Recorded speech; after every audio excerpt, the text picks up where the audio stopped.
रामायण क्या है? एक रात की बात है। माता कौशल्या जी को सोते में अपने महल की छत पर किसी के चलने की आहट सुनाई दी। नींद खुल गई। पूछा कौन है? मालूम पड़ा श्रुतकीर्ति जी, सबसे छोटी बहू, शत्रुघ्न जी की पत्नी। माता कौशल्या जी ने उन्हें नीचे बुलाया। श्रुतकीर्ति जी आई, चरणों में प्रणाम कर खड़ी रह गईं। माता कौशल्या जी ने पूछा, श्रुति, इतनी रात को अकेली छत पर क्या कर रही हो बेटी? क्या नींद नहीं आ रही? शत्रुघ्न कहाँ है? श्रुति कीर्ति की आंखें भर आईं। मां की छाती से चिपटी, गोद में सिमट गईं। बोली, मां, उन्हें तो देखे हुए 13 वर्ष हो गए। उफ!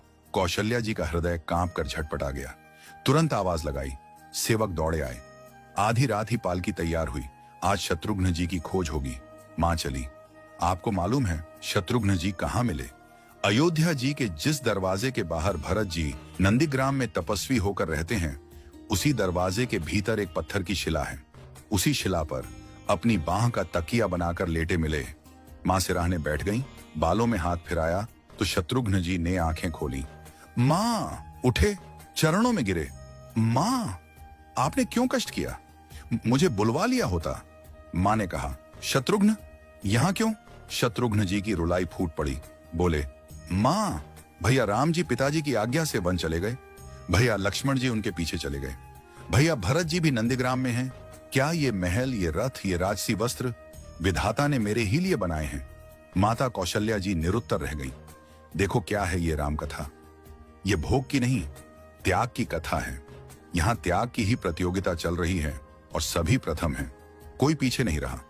चारों भाइयों का प्रेम और त्याग एक दूसरे के प्रति अद्भुत, अभिनव और अलौकिक है। रामायण जीवन जीने की सबसे उत्तम शिक्षा देती है। भगवान राम को 14 वर्ष का वनवास हुआ तो उनकी पत्नी सीता मैया ने भी सहर्ष वनवास स्वीकार कर लिया। परंतु बचपन से ही बड़े भाई की सेवा में रहने वाले लक्ष्मण जी कैसे राम जी से दूर हो जाते? माता सुमित्रा से तो उन्होंने आज्ञा ले ली थी वन जाने की।